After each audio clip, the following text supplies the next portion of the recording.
देश में चुनाव आते ही बड़ी बड़ी रैलियां, विशाल मंच, हजारों की भीड़ और करोड़ों का खर्चा देखने को मिलता है। लेकिन क्या आपने कभी सोचा है कि इन राजनीतिक पार्टियों के पास इतना पैसा आता कहां से है? और सबसे बड़ा सवाल कि देश की सबसे अमीर राजनीतिक पार्टी कौन सी है? इस सवाल का जवाब अब सामने आ गया है। एसोसिएशन फॉर डेमोक्रेटिक रिफॉर्म्स यानी एडीआर की नई रिपोर्ट ने राजनीतिक दलों की कमाई का पूरा हिसाब खोलकर रख दिया है। एडीआर ने वित्तीय वर्ष 2024-25 के लिए राष्ट्रीय पार्टियों की आय की रिपोर्ट जारी की है। इस रिपोर्ट के मुताबिक देश की सबसे ज्यादा कमाई करने वाली पार्टी बीजेपी है। रिपोर्ट के मुताबिक बीजेपी की कुल आय 6,769 करोड़ रुपए रही। अगर सभी राष्ट्रीय पार्टियों की कमाई को मिलाकर देखा जाए तो उसमें से करीबन 85% हिस्सा अकेले बीजेपी के पास है। दूसरे नंबर पर इंडियन नेशनल कांग्रेस है। कांग्रेस की कुल आय 918 करोड़ रुपए दर्ज की गई। इसके अलावा अन्य राष्ट्रीय पार्टियों की आय इस प्रकार है। Communist party of India 172 crore रुपए, बहुजन समाज पार्टी 58 करोड़ रुपए, आम आदमी पार्टी 39 करोड़ रुपए, नेशनल कांग्रेस पार्टी लगभग 2 करोड़ रुपए। यानी साफ है कि बाकी सभी पार्टियों की तुलना में बीजेपी की आय कई गुना ज्यादा है। अगर पिछले साल की तुलना करें तो कांग्रेस की आय में गिरावट आई है।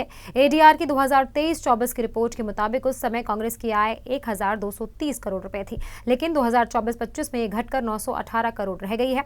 यानी कांग्रेस की आय में लगभग 25% की कमी आई है। वहीं दूसरी तरफ आम आदमी पार्टी की आय में तेजी से बढ़ोतरी देखने को मिली है। रिपोर्ट के मुताबिक आम आदमी पार्टी की कमाई में करीबन 73% का इजाफा हुआ है। अब बात करें खर्च की तो यहाँ भी दिलचस्प आंकड़े सामने आए हैं। कांग्रेस ने अपनी आय से ज्यादा खर्च किया है। कांग्रेस की कुल कमाई 918 करोड़ रुपए रही, लेकिन खर्च 1,111 करोड़ रुपए तक पहुंच गया। वहीं बीजेपी ने चुनाव प्रचार और प्रशासनिक गतिविधियों पर 3,335 करोड़ रुपए खर्च किए।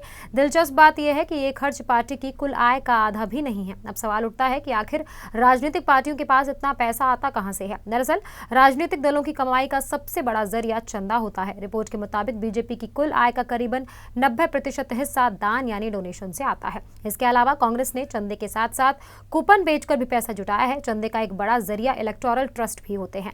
जानकारी के मुताबिक साल 2024-25 में इलेक्टोरल ट्रस्ट के जरिए सबसे ज्यादा चंदा बीजेपी को मिला। इलेक्शन कमीशन ऑफ इंडिया की वेबसाइट पर अपलोड रिपोर्ट के मुताबिक बीजेपी को इलेक्टोरल ट्रस्ट के जरिए 959 करोड़ रुपए मिले। वहीं कांग्रेस को इलेक्टोरल ट्रस्ट के माध्यम से करीबन 313 करोड़ रुपए का चंदा मिला, जबकि कांग्रेस का कुल चंदा करीबन 517 करोड़ रुपए प्राप्त हुआ है। रिपोर्ट में यह भी बताया गया कि टाटा ग्रुप के नियंत्रण वाले प्रोग्रेसिव इलेक्टोरल ट्रस्ट ने बीजेपी को सबसे ज्यादा 757 करोड़ रुपए का दान दिया है। तो कुल मिलाकर एडीआर की इस रिपोर्ट से साफ है कि देश की राजनीतिक पार्टियों में आर्थिक रूप से सबसे मजबूत पार्टी बीजेपी है।